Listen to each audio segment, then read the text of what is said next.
क्या सच में Trump tariff का खेल खत्म हो गया है? पिछले हफ्ते supreme court of United states ने ट्रंप प्रशासन के कुछ टैरिफ फैसलों पर रोक लगाई थी।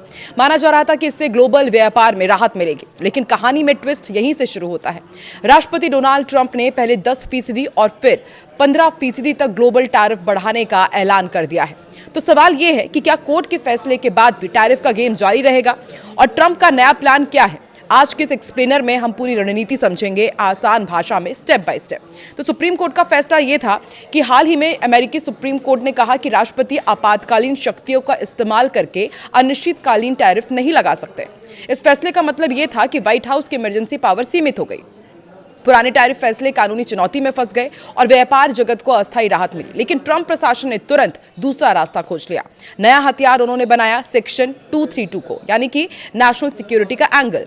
अब ट्रंप प्रशासन ट्रेड एक्सपेंशन एक्ट ऑफ 1962 के सेक्शन 232 का सहारा ले रहे हैं।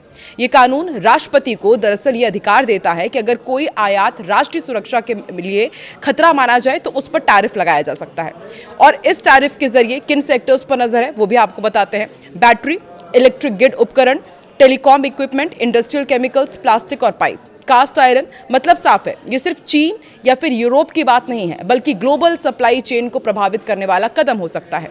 नई ग्लोबल टैरिफ दरें अगले 5 महीने के लिए लागू की गई हैं। शुरुआत 10% से की गई है और संकेत है कि ये 15% तक बढ़ा दिए जाएंगे।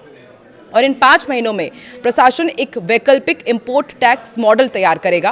कोर्ट द्वारा खारिज किए गए टैरिफ की भरपाई करेगा, नए कानूनी रास्ते मजबूत करेगा, यानी कि ये अस्थायी कदम नहीं बल्कि एक लंबी रणनीति का हिस्सा है। दूसरी ओर यूरोपियन यूनियन ने अमेरिका के साथ संबंधित ट्रेड एग्रीमेंट को फिलहाल रोक दिया है। यूरोपीय सांसदों ने साफ कहा है कि जब तक अमेरिकी प्रशासन अपनी टैरिफ नीति पर स्पष्टता नहीं देता, आगे बढ़ना मुश्किल है। इसका मतलब यह है कि ट्रांस अटलांटिक ट्रेड डील अटक सकती है, यूरोप जवाबी टैरिफ भी लगा सकता है और जो वैश्विक बाजार है उसमें अस्थिरता और भी बढ़ सकती है।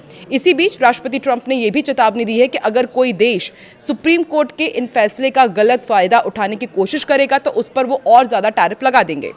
और ये संकेत देता है कि व्यापार नीति अब सख्त रुख में की जाएगी। बातचीत की जगह दबाव की रणनीति अपनाई जा सकती है। और अब सबसे बड़ा सवाल है कि इसका असर किस पर पड़ेगा।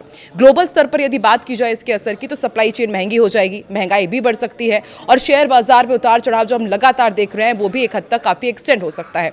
और वहीं भारत के लिए यदि असर की बात की जाए तो निर्यात सेक्टर्स प्रभावित हो सकते हैं। IT और टेलीकॉम उपकरण पर भी इसका असर होगा। केमिकल और मैन्युफैक्चरिंग सेक्टर में अनिश्चितता लगातार बढ़ती जा रही है। अगर अमेरिका राष्ट्रीय सुरक्षा के नाम पर टैरिफ बढ़ाता है तो कई देशों को अपनी ट्रेड रणनीति बदलनी पड़ सकती है। तो साफ समझा जा सकता है कि सुप्रीम कोर्ट के फैसले के बाद भी टैरिफ की जंग जारी है। राष्ट्रपति ट्रंप ने इमरजेंसी पावर के बजाय अब राष्ट्रीय सुरक्षा कानून का रास्ता अपनाया है। अगले 5 महीने वैश्विक व्यापार के लिए बेहद अहम माने जा रहे हैं। आप क्या सोचते हैं? क्या ये रणनीति अमेरिका को फायदा पहुंचाएगी या दुनिया में एक नया ट्रेड वॉर शुरू होगा? कमेंट में अपनी राय जरूर बताएं। वीडियो पसंद आए तो लाइक करें, शेयर करें और चैनल को सब्सक्राइब करना ना भूलें। धन्यवाद।